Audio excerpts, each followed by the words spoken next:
overview of different people's responses to this. Maybe Jeremiah's response, maybe the people's response, other prophets' response, the king's response. And so it's going to be very similar to some of the things we've been seeing recently, but we're going to see a different way that he's going to illustrate this. Well, no, you gotta apply it. Or it's okay. I'm done. And if you didn't raise your hand, we want to make sure you got one. All right, I think we're good. Oh, right here in the front, Miss Shirley. In the middle. Thank you. Glad I asked. All right, but in chapter 16, what we're going to see, I gave you a brief sort of outline of everything that happens in chapter 16 through 29, just so that we know where we're going, what we're doing. And I categorized what's going to be. Here's a general illustration, but Jeremiah is an illustration. He's not giving a sermon. He does an outward visual of the point he's trying to make. So he's either getting an illustration or a sermon of some kind, just giving a message to the people.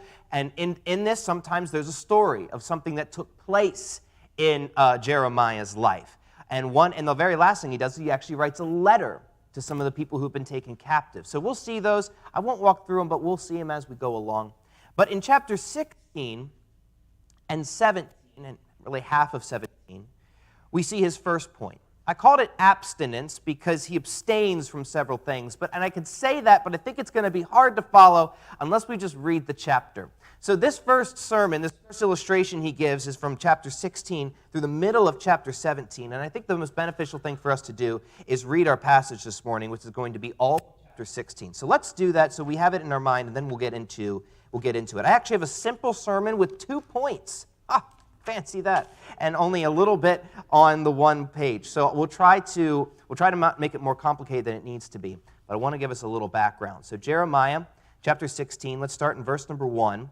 He's still in the middle of explaining these things to these people, but this time God tells Jeremiah to do something to illustrate the point. So verse number 1.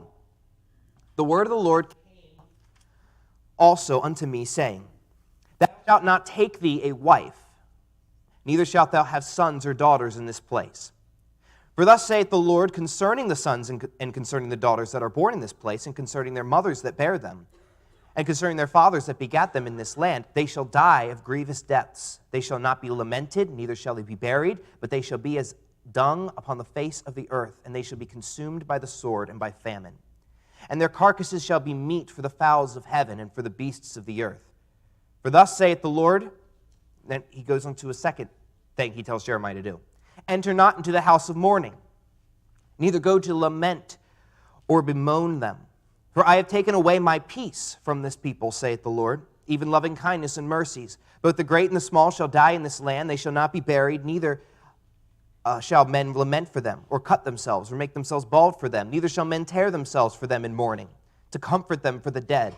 Neither shall men give them the cup of consolation to drink for their father or for their mother. The next thing he tells them to do, thou shalt not also go into the house of feasting, to sit with them, to eat and to drink. For thus saith the Lord of hosts, the God of Israel, Behold, I will cause to cease out of this place in your eyes and in your days the voice of mirth, and the voice of gladness, and the voice of the bridegroom, and the voice of the bride. Now, actually, let's stop there because I don't want to take the whole time to do that. We're going to get to the second half, but that'll give us a good overview. What he does in the beginning of this book, the first thing he tells Jeremiah to do in this passage, he's told by God as a sign to the people of Judah that he's not going to participate in the regular ways of living that the people around him will. The way the people around him live their daily lives, the way that people normally do things, he is not supposed to do those as a sign to the people to show them that it will very soon be that they will not be able to live the normal ways of life either. We'll see that here in just a minute. We all know people who just don't like to do stuff. You know, they want to try something new, go somewhere, go out, or do something that's out of their ordinary, and they're like, nah, I don't feel like it. And we all know that we are those types of people, but we also know people who can't do regular things. Maybe they're handicapped and they can't go out. When my wife and I were in Ireland, we were in probably, there's castles everywhere in Ireland, so much so that they don't even care anymore that there's a castle. They just build around it. But we were in, the coolest castle that we were in was like a stereotypical castle, like stone corridors and circular stairways and turrets and those little slits where the arrows go out. So I thought it was great fun. But I felt so bad because you can't make a castle handicap accessible. It is what it is, you know. And there was a couple there who was visiting. And they were tourists, and they had the map, and they had paid admission, and he was wheeling his wife or girlfriend around. And they were going to see what they could do and what they couldn't do. And they'd go somewhere and say, well, I guess this is the furthest we could go here, and I guess this is the farthest you can go here. And you feel so bad for those people because there's some things that they can't do because something has happened in their life that now they're unable to participate in the normal ways that people could live. And this is why we're so careful with our kids, right? We're kind of alarmistic when our children are like climbing on the monkey bars or they're climbing up really high. We say, oh, be very careful because you might fall and then you won't be able to do. And then we list the things that they like to do because if something happens to them, then they will have stopped being able to live their normal life. This is what Jeremiah's illustration truly is. He says, because of the decisions you made, Israel, not just because of an accident, not just because of the way things happen to have been, but because of your decisions, the normal ways of life, the things that you just do because you're a person and living life the way that we would normally do so, you will no longer be able to do that anymore. You have handicapped yourself where what would be common to you is no longer. People don't want to lose out on what life could give them or enjoyment. I just said last week, people don't choose misery and reject joy. They just often don't choose God and they reject him. And they end up rejecting the joy that comes with him. And this is what Jeremiah is illustrating for them. We often in our lives, because we choose to live as we please, we are choosing to abstain from the joy that God wants to give us in life. And we're going to see that here in just a minute. And so the question that we have for us this morning is, are you handicapping your own joy? Are you handicapping your own joy? And Jeremiah's life was to serve as an illustration to something that they would have to experience very soon. So I'm going to give you 2 points this morning. One is going to be negative, the other one's going to be a positive. So we'll start with the first one first because that's what comes first. So number one, sin disrupts the life that could have been. Yeah. Sin disrupts the life that could have been. We just read the first 9 verses, which is because I want you to see what was building up to what I'm about to read. And so we're going to come back to these first 9 verses because I just read through them, so you saw them. And we saw Jeremiah not doing several things. And he tells us why. We're going to come back to them. But just as Jeremiah always does in each one of his sermons, he returns to the same 2 points. What is going to happen in their life and why? And this is what he does here. At the very end of telling them all the effects of their sin, he's going to give them the cause of it all. He's going to tell them that it was their choices. So look at verse number 10, and we'll read down to verse number 13. Verse number 10. I want us to start with this because this is the reason why. God's not just being unfairly malicious, just to make their life more difficult than it needs to be just because. And that's what we often say to God when our lives are not what we want it to be. We blame him, like he just decided to get up one morning and say, let's make their life difficult today. And that's not what's happening here. And so that's what he explains. So look at verse number 10. It shall come to pass, when thou shalt show this people all these words, and they shall say unto thee, wherefore hath the Lord pronounced all this great evil against us? Or what is our iniquity? Or what is our sin that we've committed against the Lord God? What's this about? Where is this coming from? I have no idea, the people will say. He'll remind them, 11, then shalt thou say to them, because your fathers have forsaken me, saith the Lord, and have walked after other gods, and have served them, and have worshipped them, and have forsaken me, and have not kept my law, And ye have done worse than your fathers. For behold, ye walk every one after the imagination of his evil heart, that they may not hearken unto me. Therefore will I cast you out of this land, into a land that ye know not, neither ye nor your fathers, and there shall ye serve other gods day and night, where I will not show you favor. So he tells them, these things are not happening because I've just decided them. You have forsaken me. You've served. You've trusted other gods. You've not kept my law. You've walked after the imaginations of your wicked hearts. You have seen all the failures of the past, and rather than choosing to do different, you've chosen to repeat them. You've chosen to build on the sin. That's what every generation, that's the decision that every generation makes, don't they?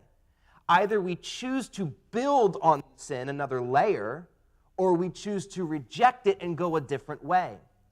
And we say, well, we always build. We don't always build. We've seen many generations in our history that have said, wow, what we have done in the past has been horrendous. We will choose to go a different way. That's what happened during the Civil War. They looked back and they said, wow, all of this is bad. We will choose to go a different way. But recently, we've not been doing that, have we? Recently, we've just been building another layer on top. He says, you saw it, you chose to keep going. And sometimes we become so fatalistic, don't we? Well, this is just the way the world is, you know? Just what happens now is just bad. Well, that is the way things are. But why? Why are they that way? Why is the world falling apart? I was like, well, things are just bad. Well, why are they bad? And I get it. It's easier for a society to get pulled down than to live righteously. It's obviously easier. The natural flow of this fallen world is to plummet into sin because our natural inclinations, our natural man wants to please our flesh. You dump a bunch of people pleasing their flesh into the same society, then the society just plummets together. So in that way, sin is a lot like gravity. If you don't do anything, it will fall.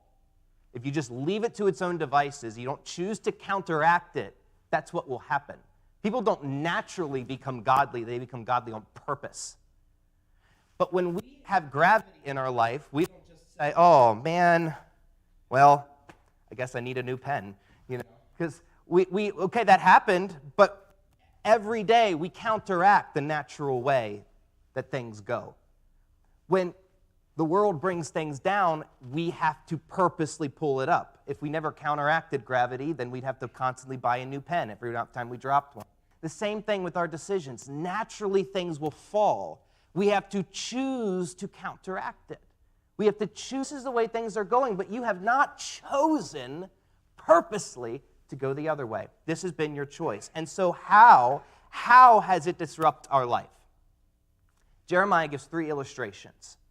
He does it in his own life. Now, before I say anything else, I want you to recognize that this is an illustration that God told Jeremiah the prophet to have in his life to show his people. This is not normative for all followers of God for the rest of forever, okay? He is not telling us to not get married and have kids. He's not telling us to refuse to go to funerals or to refuse to go to parties. Those are the 3 things that Jeremiah was told to do personally. So don't pull out of my message today, Pastor Nathan told me I'm not allowed to go to your funeral because that's against the word of the Lord. That is not what I'm saying. You didn't hear me say that. But this is something Jeremiah was told to do to illustrate what would be their experience soon. So I'm going to give you 3 points, but the points are going to be worded in such a way of what they were supposed to learn from it. What's the first way that sin is going to disrupt the life that could have been? Number 1, your family loses their potential. Their potential. Now, in Jeremiah's situation, it was that they wouldn't have a family at all. So let's go back to the beginning. Verse number 1. First thing God told Jeremiah to do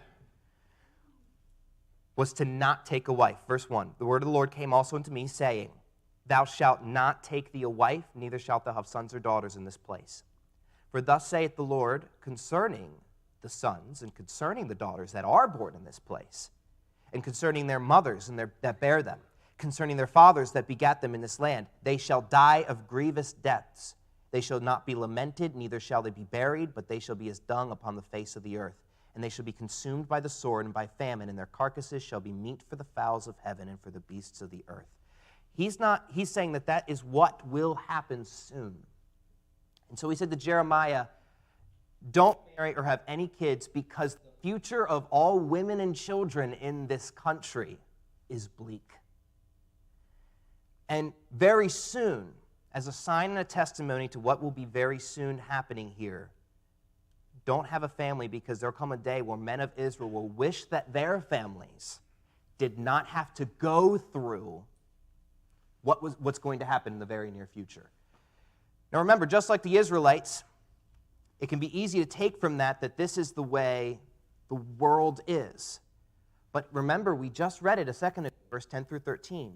He finishes this section of 3 illustrations by saying, this is happening because of your sin. Now, the obvious illustration that we see from this is what so many parents and grandparents think when they have kids.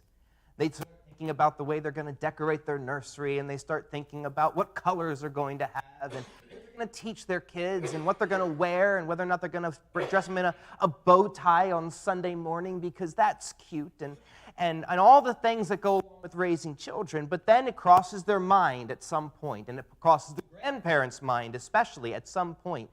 What type of world am I going to raise my kids in? And that's true. But remember, this passage didn't say, oh, the world will be bad in general, and so they're going to have to be raised in it. This passage said, the world will soon be a bad place for your families to be, because you have made it that way. So the application for us isn't, don't have kids because the world out there is bad. The application for us is, am I introducing sin into my life and into my home in so much that my family's future will be handicapped because I have brought in problems that didn't need to be there? Have my decisions ruined my family's potential? Have I taken away from what my marriage could have been? Have I taken away from the life that my kids could have had? Because it's so easy to sit back and say, man, if everyone else in the world was better, then my kids would have a good future. And there's truth to that. But we can't make all their decisions out there. But there's so many Christian families who spend their whole life complaining about everyone else, and then they go home and their own house, the part that they actually have control over, the walls that they actually have the influence of what happens and what doesn't happen and what we introduce and what we keep out. That is their own little space that God's given to them, and they don't protect that. And sometimes their own family's potential is ruined, not because of them out there, but because of us in here. Maybe it's the parents who choose not to make God a priority, and now their kids don't even know how to develop a relationship with God. They don't even know how to do it, or they don't know how to live relying on Him. They only know how to live without Him. Maybe it's the parent who has made some fleshly decisions, and so they lose their job or go to prison. They make the future significantly more complicated than God wanted it to be. Now, this is not saying that God doesn't have redemption and that God can't turn these things around. In fact, that's how the end of this chapter goes. But we all have to admit that there was complications that were not necessary, that our own decisions introduced. Maybe it's the father or mother who cheats on their spouse, either physically or emotionally, and now the cohesion of their family begins to crumble. Their sin, their idolatry, their lust of their flesh, them following the imaginations of their heart, have caused it so that their wife and kids will not have the future they could have. Easy to read that and say, oh yeah, what kind of world is it going to be? But he says, no, because you have forsaken me, your wives and your kids won't have the future that they should have had. So yes, the world is bad, but let us remind ourselves about the walls that we live in and whether or not my decisions are ruining the future for my family. Sin disrupts the life that could have been. Letter B. Next illustration. How else does it do that? Sorrow is more common than it ought to be.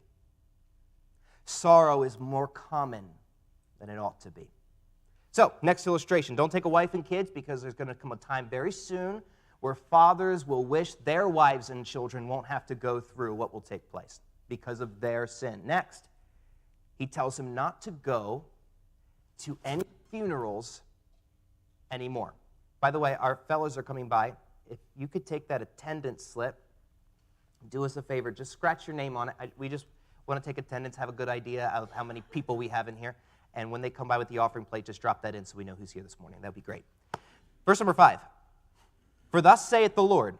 Next thing, enter ye not into the house of mourning. That's the place where they would go when somebody dies, okay? Funeral. Neither go to lament or bemoan them. For I've taken away my peace from this people, saith the Lord, even loving kindness and mercies. Both the great and small shall die in this land, and they shall not be buried.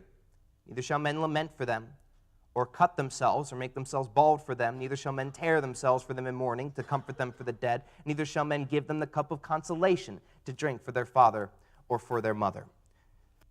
So after his first sign, he tells them not to go to a funeral, not to weep, and not to mourn for people who have been lost. Remember, just like not having a wife and kids is not normative for the rest of people who follow God, he's not making this a normative thing. Don't go to funerals. He's not saying that to us.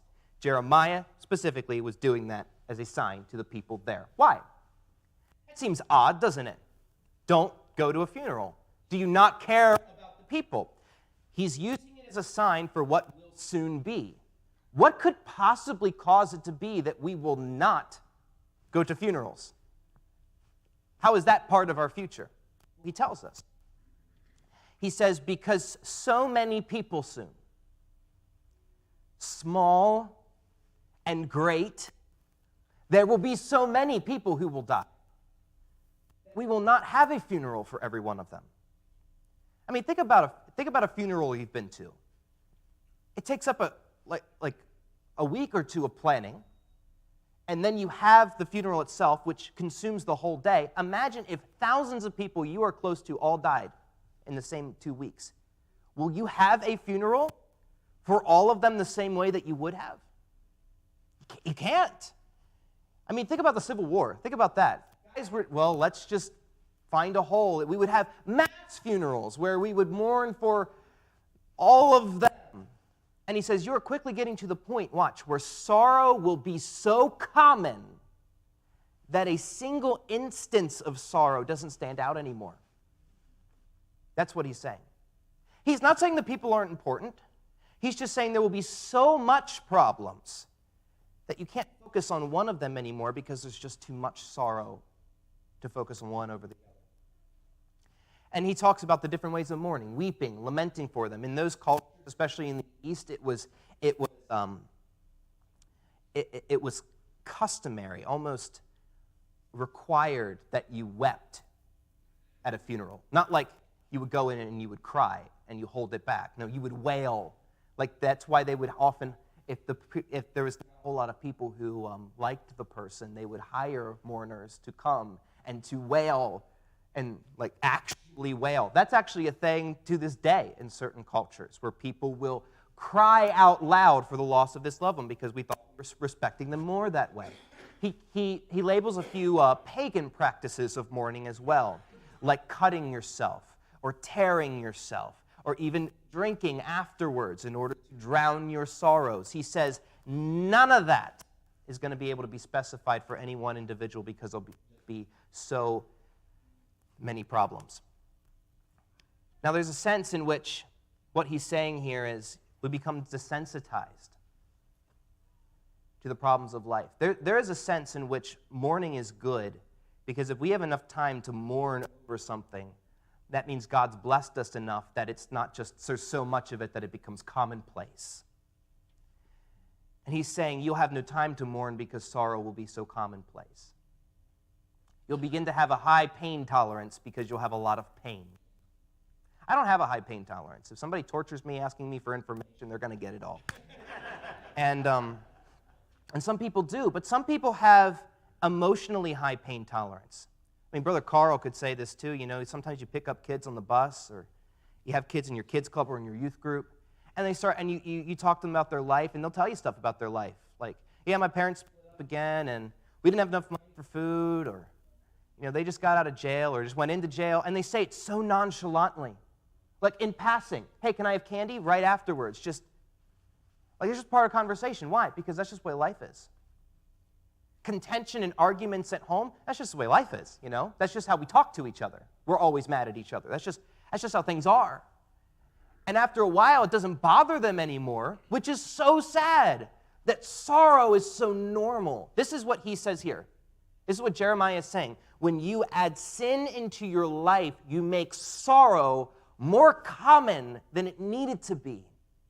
You make your lives consistently problematic, where nothing stands out anymore. Hey, when you have a slight disagreement with your wife, and it bothers you and you can't get to the end of the evening without resolving it, that's a good thing, because that means it's uncommon. But there's some spouses, and they never don't have problems. So as long as the problems aren't terrible and I didn't throw a plate at them, it was a good day. And he said, if something stands out, that's good.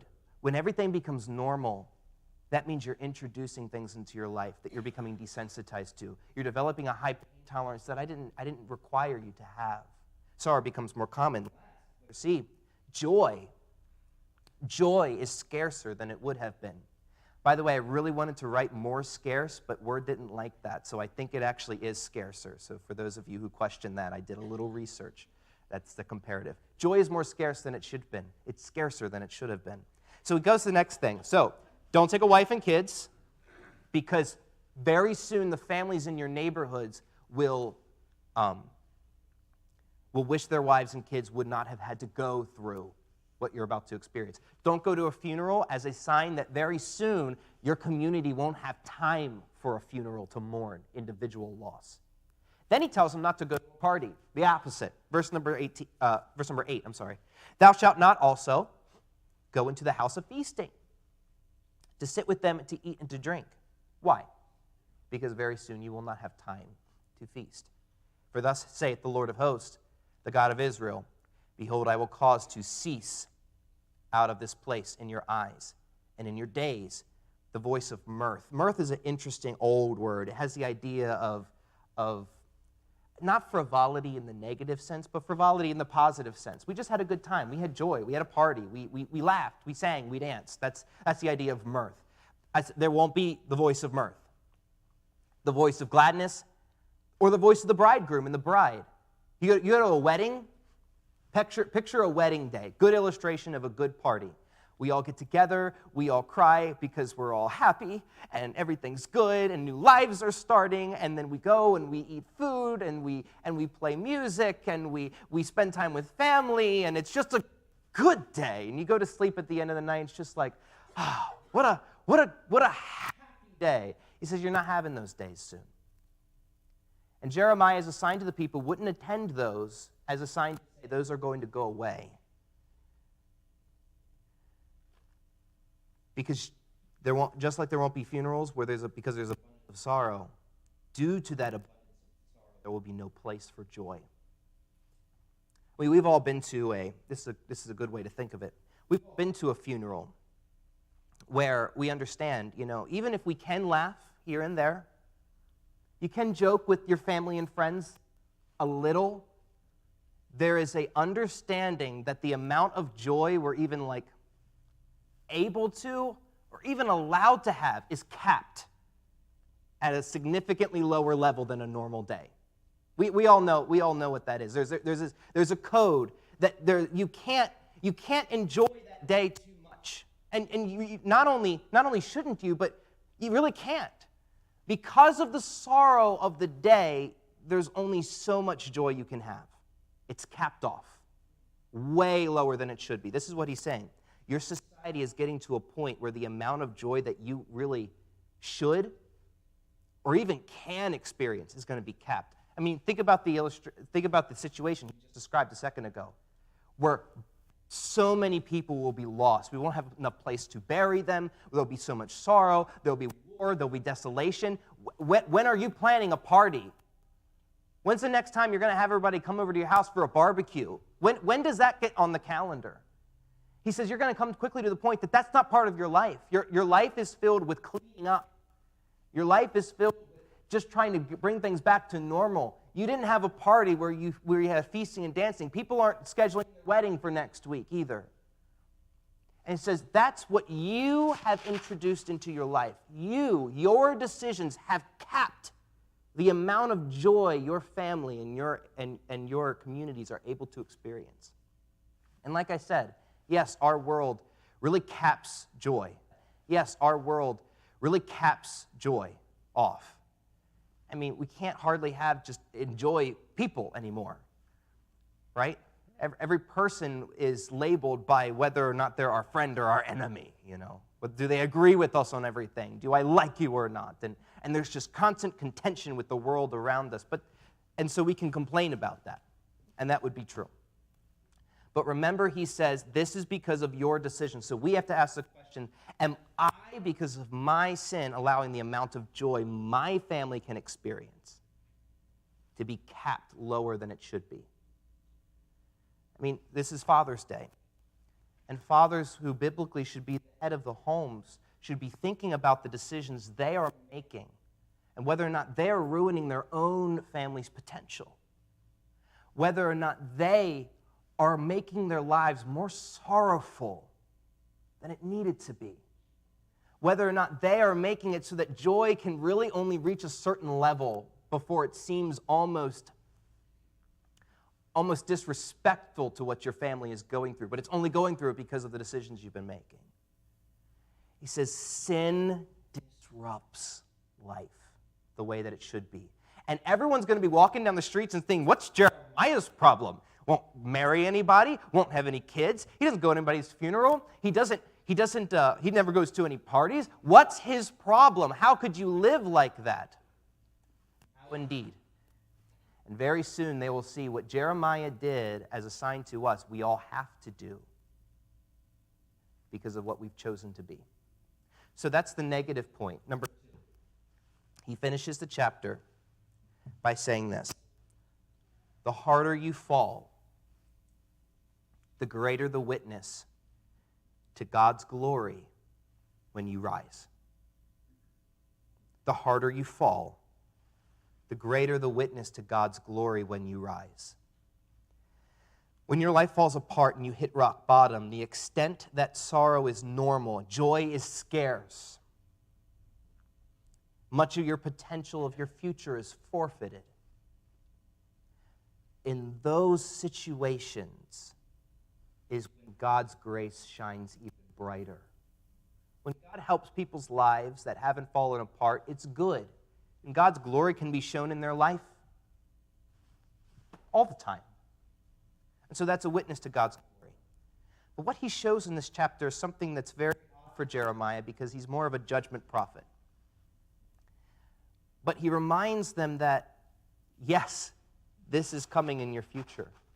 For some of us, maybe that's something we have had in our past.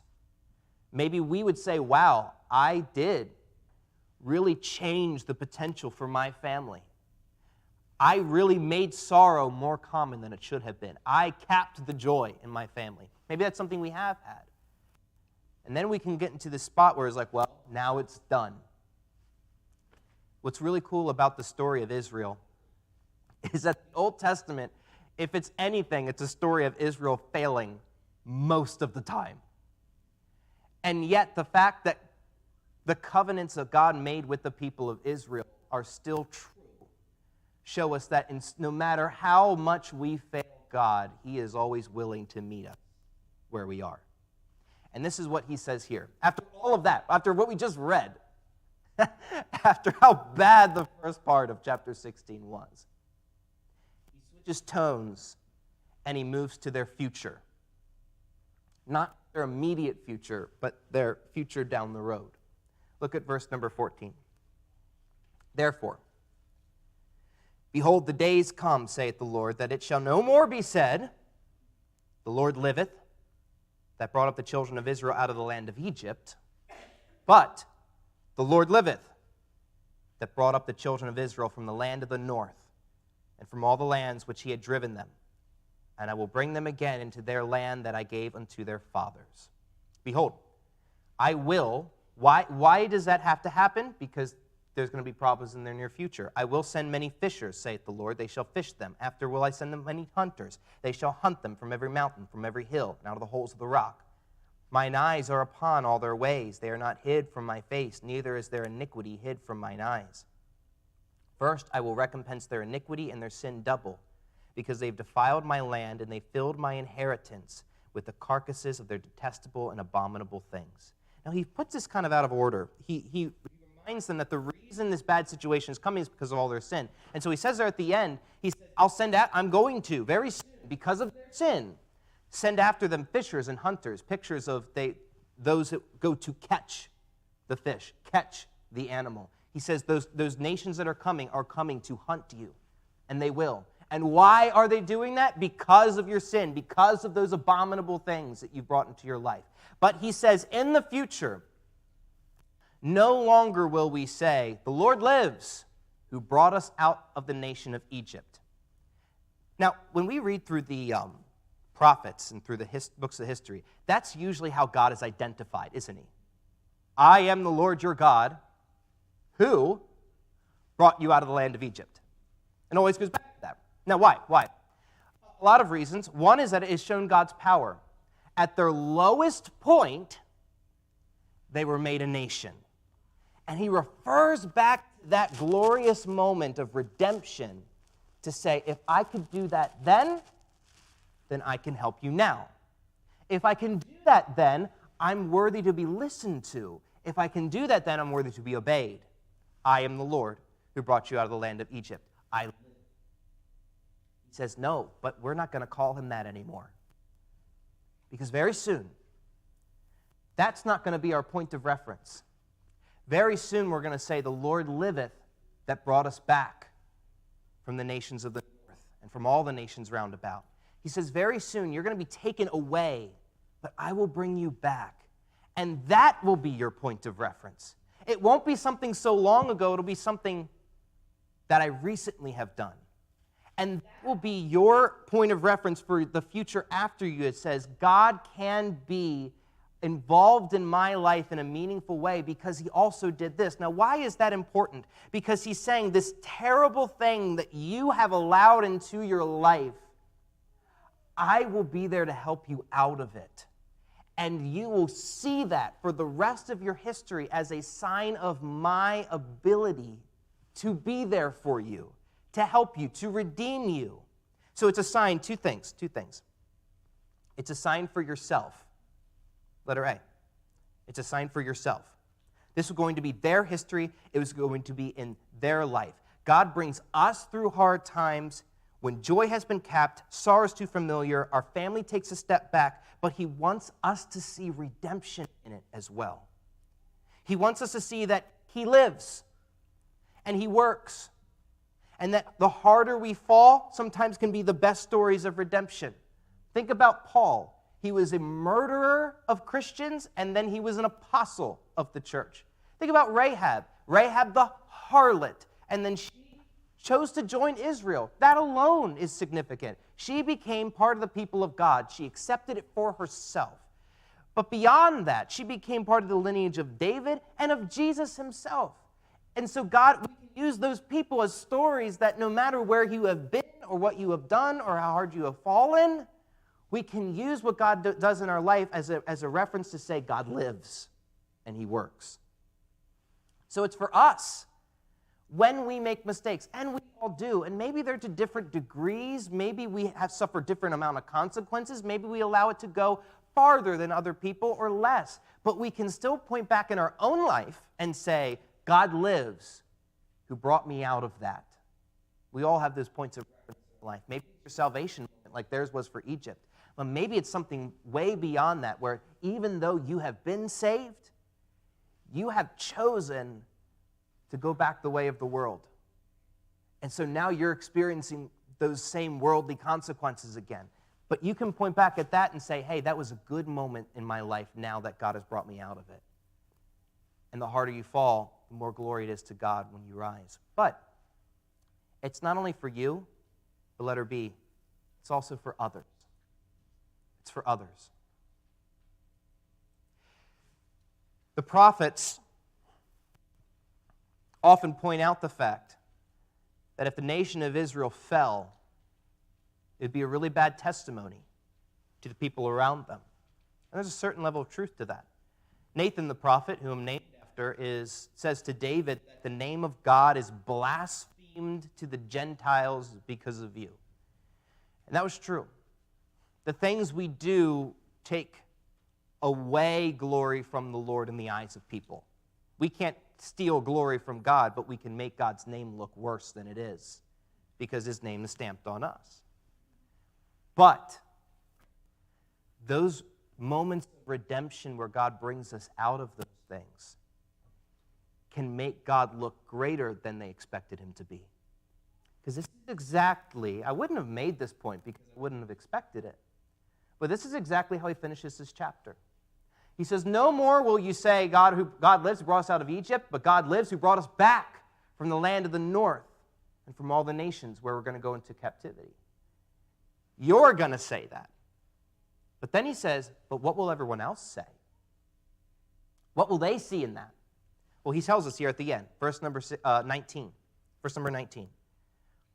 O Lord, my strength and my fortress and my refuge in the day of affliction.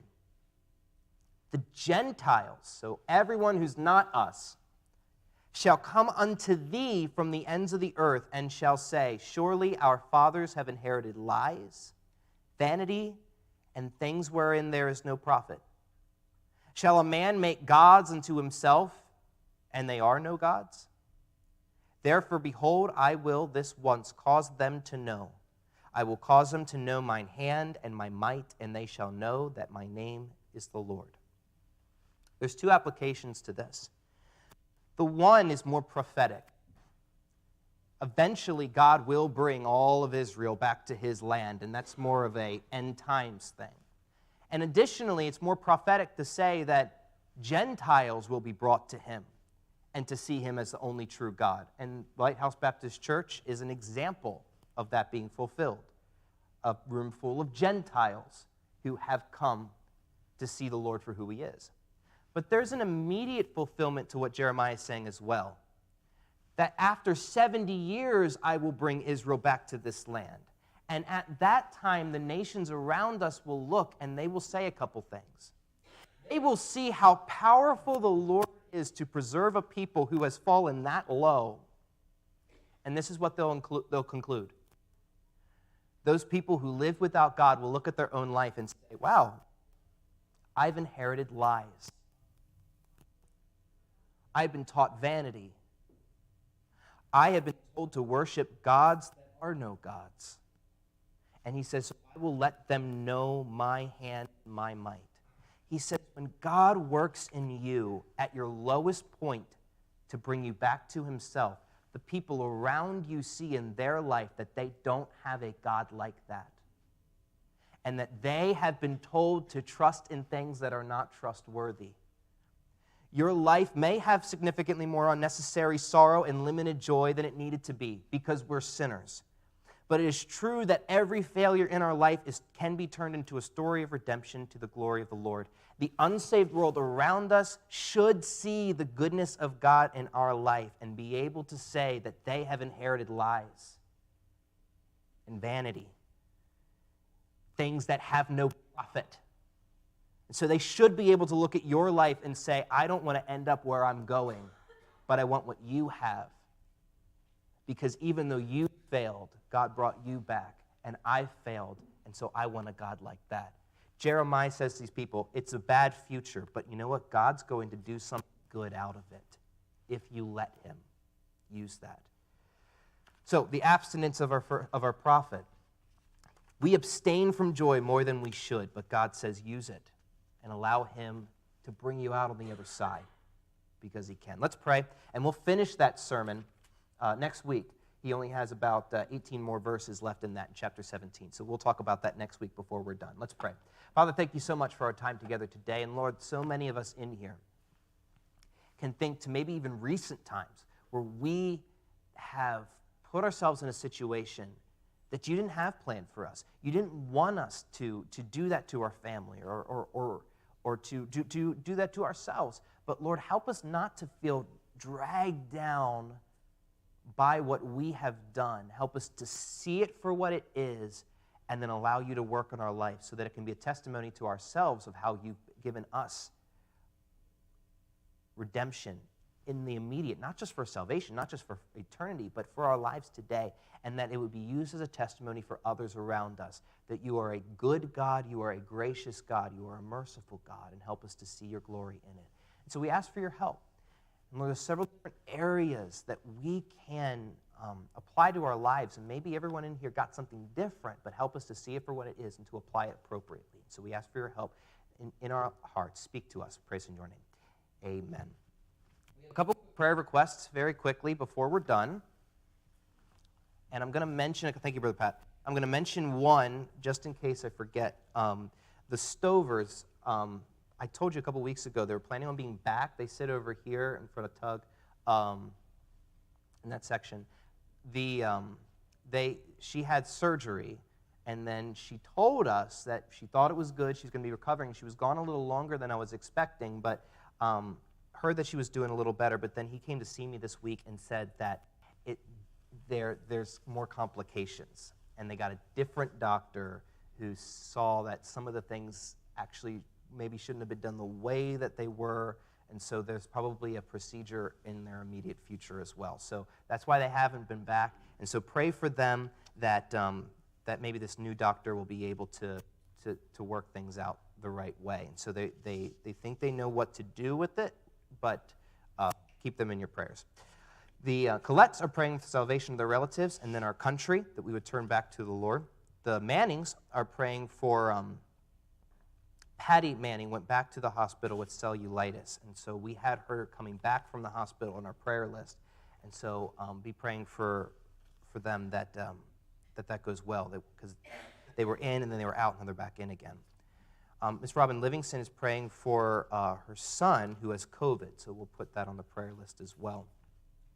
Ed Camberger is starting his new job tomorrow and is in need of transportation, so pray for him that he'll be able to have a way to get around and getting adjusted back. So keep praying for Ed, and I know that you appreciate that.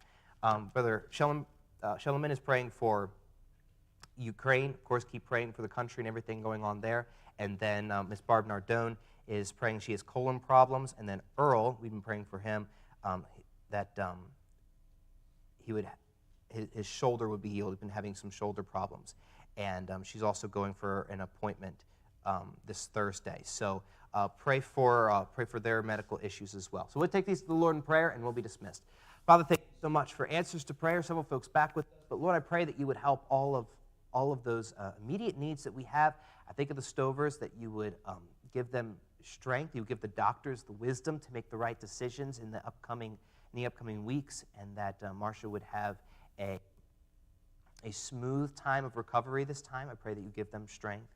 Lord, I pray for those who are having some immediate health needs as well. I think of Patty Manning, who's going back to the hospital with cellulitis. I pray that you would give the doctors the wisdom to handle that this time. I pray for Miss Robin Livingston's son who has COVID, that give him strength. I know that hits people hard and really wipes them out, especially with work. And of course, everyone deals with it differently.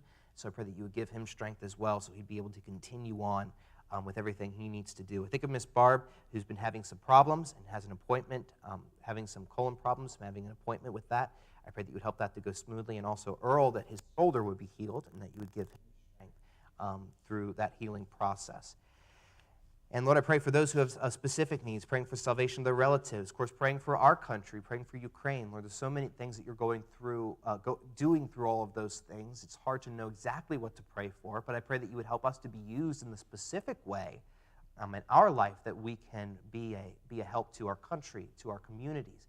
and to our families and to those that we know around us that are lost. Help us to be a light to them.